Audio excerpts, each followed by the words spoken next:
Hi, I'm Anita Sanchez. I'm a volunteer with the Hudson Mohawk Land Conservancy. I'd like to share one of my books with you. It's called Leaflets Three, Let It Be, the story of poison ivy. People often ask me why I wrote a book about poison ivy. And the reason is that it's actually not as bad a plant as a lot of people think it is. Winter woods are dark. Bare branches rattle in the icy wind. A thick brown vine creeps up a tree. Shaggy rootlets help it cling to the bark.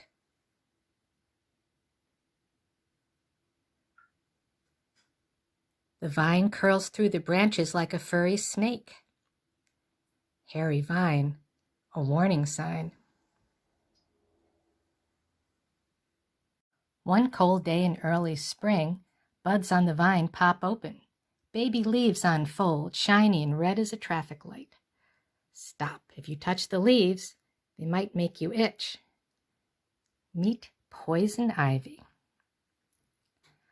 Poison ivy isn't poisonous like a rattlesnake or a black widow spider. A chemical in the sap called urushiol might give you an itchy rash. A rabbit hops down the path. He's thin and hungry after a hard winter. Few leaves are growing yet, not much to eat. He nibbles tender leaflets of poison ivy.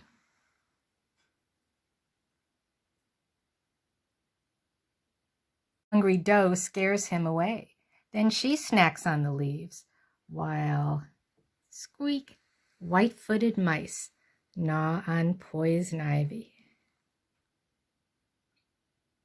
Growl, a cranky bear woken from his long sleep wants a bite too. Tender red leaves are the first taste of spring, but poison ivy has more to give. In summer, the red leaves fade to green. They hide among other plants. Look closely. Like snowflakes, no two poison ivy leaves are exactly alike.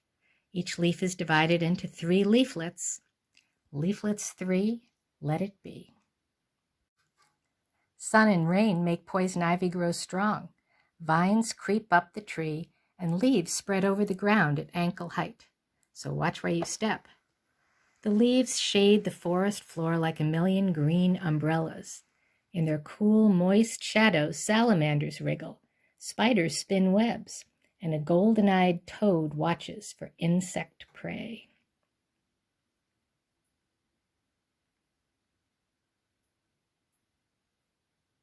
Swooping low, a cardinal carries food to hungry babies. They're cradled safely under a tangle of vines. In a nest lined with poison ivy rootlets.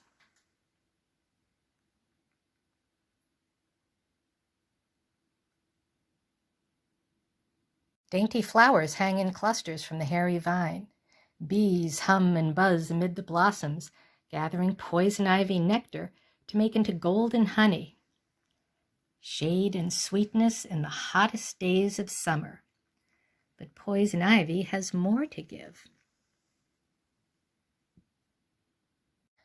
Fall days grow short and chilly. Tiny insects roll themselves up in snug poison ivy blankets. Aphids, beetles, and caterpillars crunch and munch on poison ivy leaves. Leaf miners tunnel through, eating as they go.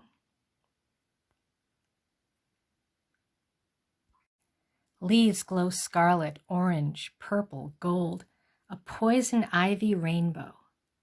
And hidden under bright leaves, tiny berries are slowly ripening. Poison ivy has still more to give. Winter comes. Withered leaves fall to the ground.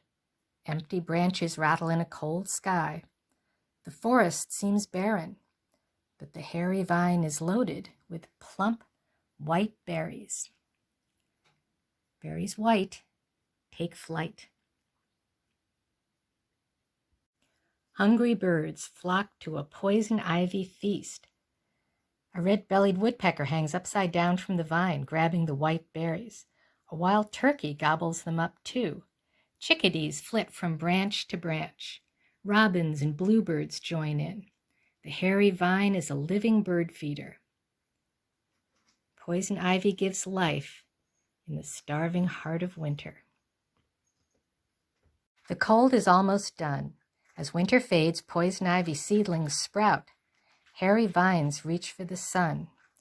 Leaflets 3 shine red to welcome spring.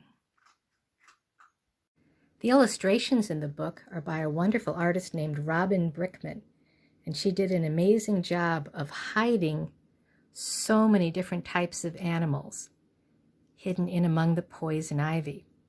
And that's one reason that I love poison ivy so much. So many different kinds of animals. Birds, reptiles, insects, mammals, all sorts of creatures depend on it as part of their habitat. And do they get itchy? No. It's only humans who get itchy from poison ivy.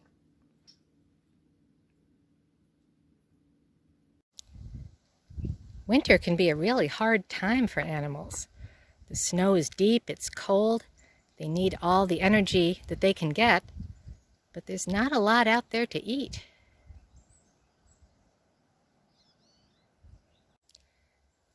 Birds and other animals are looking for any scrap of food they can find.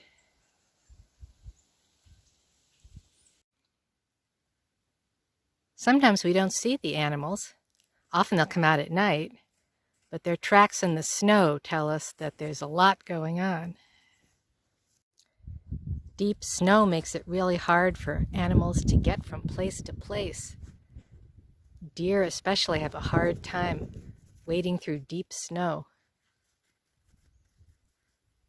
These are rabbit tracks. The rabbit's been hopping across the snow, looking for something to eat and somewhere to find shelter from the cold winter winds. In late winter, there's a few seeds left on goldenrods and asters, but not many. Not a lot left as February turns into March.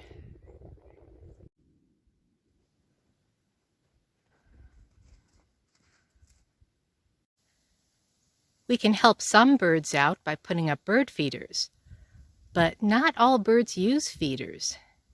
Birds like robins or bluebirds don't usually come to feeders. They like to eat berries in the wintertime. Poison ivy has berries that stay on the vine even late into the winter, so it's a really important survival food for lots of different kinds of birds. So the next time you see poison ivy, remember that it has its good points too.